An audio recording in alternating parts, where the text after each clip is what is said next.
Hey guys, welcome back to another video. Today I want to talk about the iPhone 15 Pro Max. I've been using this for the last 6 months. I upgraded from a 14 Pro Max. So in this video, I'm going to be talking about how the iPhone 15 Pro Max compares to the 14 Pro Max and whether I think it's worth the upgrade or not. So the first thing we'll talk about is the hardware on the 15 Pro Max. Not much has changed from the 14 Pro Max. So if you guys want to see my review of the 14 Pro Max, which goes into a lot more detail, you can check out the link over here. There are three major things with the hardware which I think are significant. First is the weight of the device. So the 15 Pro Max is significantly lighter than the 14 Pro Max, and that's because of its new titanium frame. It feels really nice when you're not using a case, but if you're like me and you use a case most of the time, then you're not going to feel much of a difference.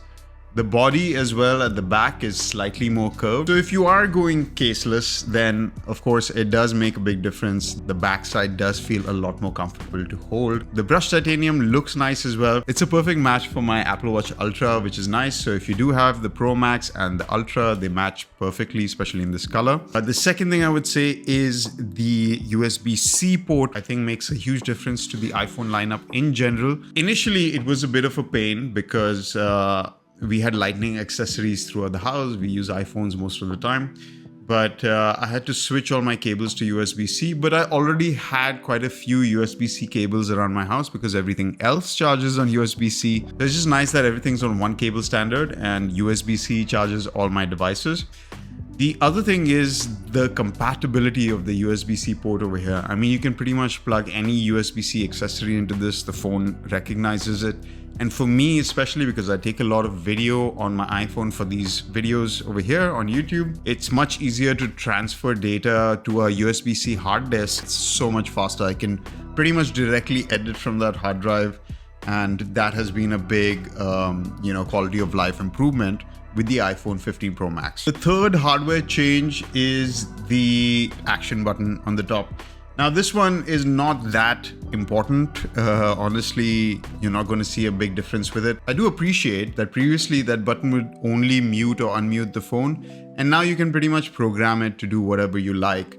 So I've got a pretty cool shortcut, which I'll leave in the description below, where if I hold the phone this way and I press the button, it's going to open my camera in portrait mode. If I hold it the other way around and I hold the action button, it's going to start a 4K video.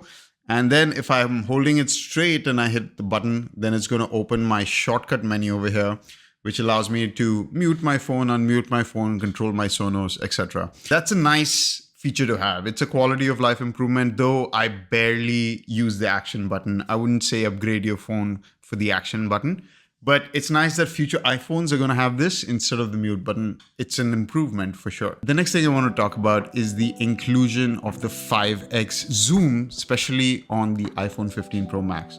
Now, I found myself using that a lot more than I did with the 3x camera because this one gives you a lot more zoom range.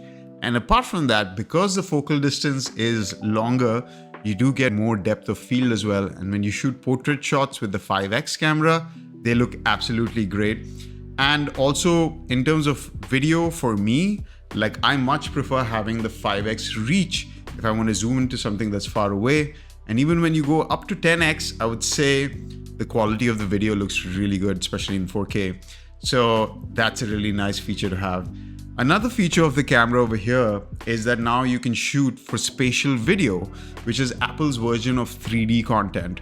Now, if you're a futurist like me and you think that AR, VR stuff is going to be big in the upcoming years, which it already kind of is starting to happen, then you would want to start shooting spatial video right now. And I have shot a couple of spatial videos. Now, I don't have an Apple Vision Pro, but the cool thing is that the Meta Quest 3, which I'm going to be doing a review of very soon, so if you're interested in that, stay tuned. But the Meta Quest 3 is able to play those spatial videos and they look fantastic.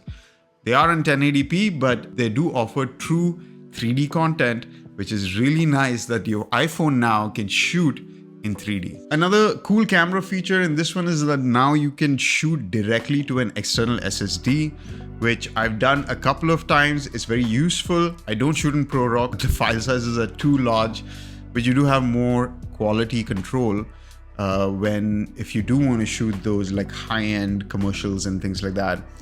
using your iPhone. You do get more bandwidth with ProRes. It's huge file sizes, but you can edit those videos to look a lot more cinematic if you want them to. I do find portrait video on this quite a bit better than the 14 Pro Max. The cutouts seem to be a little bit better. It's probably because of the improved AI performance on the 15 Pro Max. 14 Pro Max and the 15 Pro Max are very similar in terms of image quality for the 1x camera and the ultra wide camera. One place where I do feel like Apple could improve their image quality with the cameras on this is the ultra wide. The ultra wide still doesn't give you that amazing quality the 1x does. I wish it did. I love shooting in ultra wide on the iPhone, and I wish it just had a little bit better quality. I do feel like the battery life on the 15 Pro Max is slightly better. I'd say 10 to 15%. I start my day at about 6 in the morning, and by the time I'm done at 11 at night, I still have about 25 to 30% battery left, which is more than sufficient.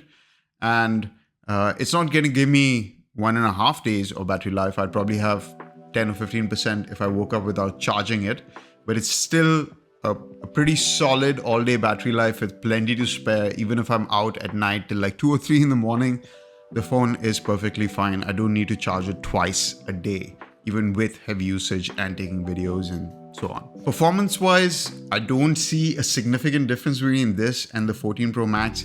There are a few occasions where there are some games, some AAA games, which I've tried on this phone, and now you can play AAA games with ray tracing and things like that on your phone, which is a remarkable feat in itself. But unless you really utilize that aspect of the iPhone, if you're a gamer on the iPhone, yes, the 15 Pro Max does give you a significant FPS boost as well as that ray tracing feature, but you're not going to really feel a noticeable difference in performance for day-to-day tasks like I did with the jump from the 11 Pro to the 14 Pro. That's like 3 generations. If you change your phone 3 generations, you feel it. But switching a single generation, the A16 Pro in this doesn't really feel that much faster than the previous generation phone. I'm really satisfied with the 15 Pro Max. It is the best iPhone that has ever been made, of course. No complaints. The bezels as well on the front are slightly smaller, which I do notice. The bezels on this feel quite a bit smaller than the 14 Pro Max.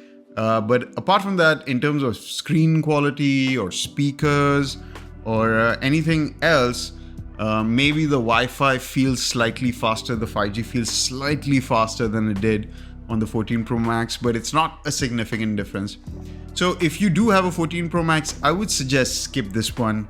Wait for the 16 Pro Max, which is coming out maybe in 6 months from now. And that one's going to have some significant AI features, probably some nice new camera features as well.